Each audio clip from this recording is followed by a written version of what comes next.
Chào bạn ạ, sau đây Khách xin quay video gói đơn hàng GAN 354MV2 nhé. Đây, 354MV2. Đây là thông tin đằng sau khách hàng.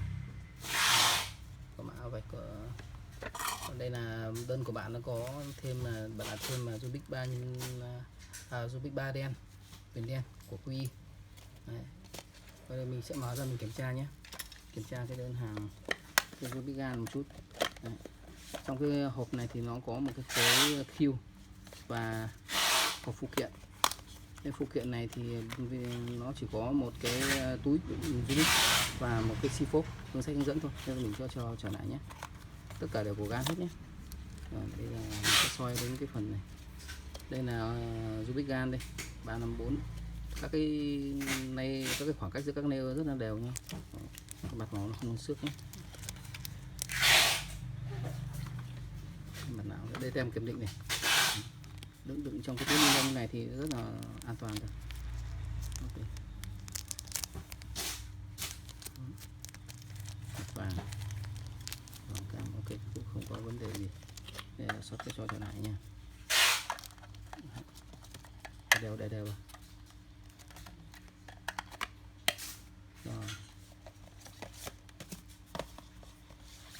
Ok, Rubik 3 đen. Sẽ gói bằng cái lớp ni lông chống xúc kia.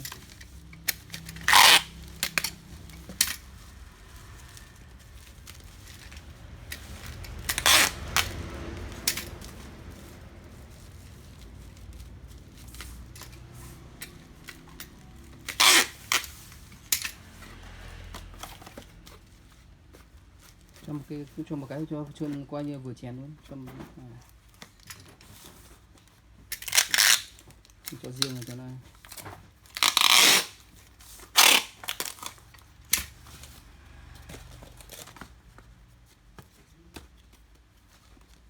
Cái bọc ni lông chống sốc của cho anh cái.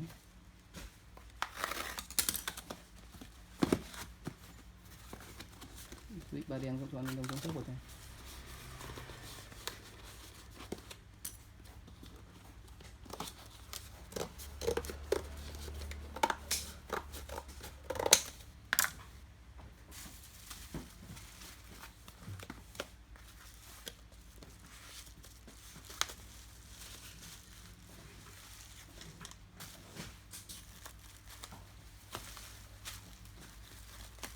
Mở Rubik 3 đen lên nhé.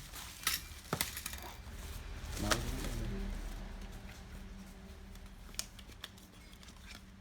đấy, ok. Đây này, mình vừa nãy em mở đây rồi. Mở nhưng mà khách chưa nhìn thấy. Tức là mình kiểm tra cho khách nhìn. Đây quy bạn nhé. Đẹp và không có xước gì cả, hàng mình hàng chuẩn thôi. Mình kiểm tra cho mở ra cho bạn nhìn, thế không thì bảo là sót nữa không kiểm tra.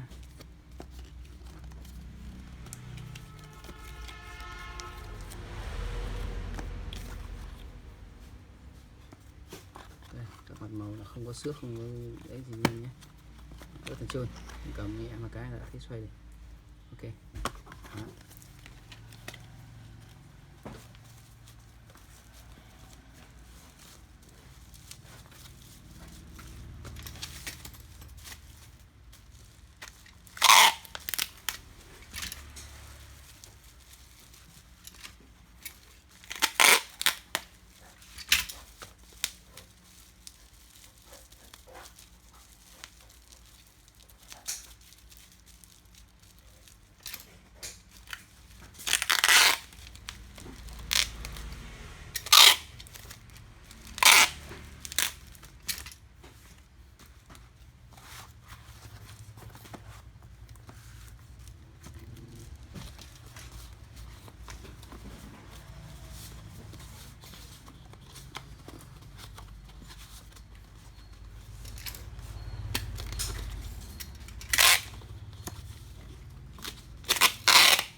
kem chống sốc là xong.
Khi bạn nhận hàng ấy, thì cũng phiền bạn là quay lại cái video quá trình mở hàng và kiểm hàng giúp mình nhé, quay càng chi tiết càng tốt để phòng có trường hợp không may đơn hàng trong quá trình vận chuyển nó có cái vấn đề gì ấy, thì mình có cái video đó làm bằng chứng để đảm bảo quyền lợi cho bạn.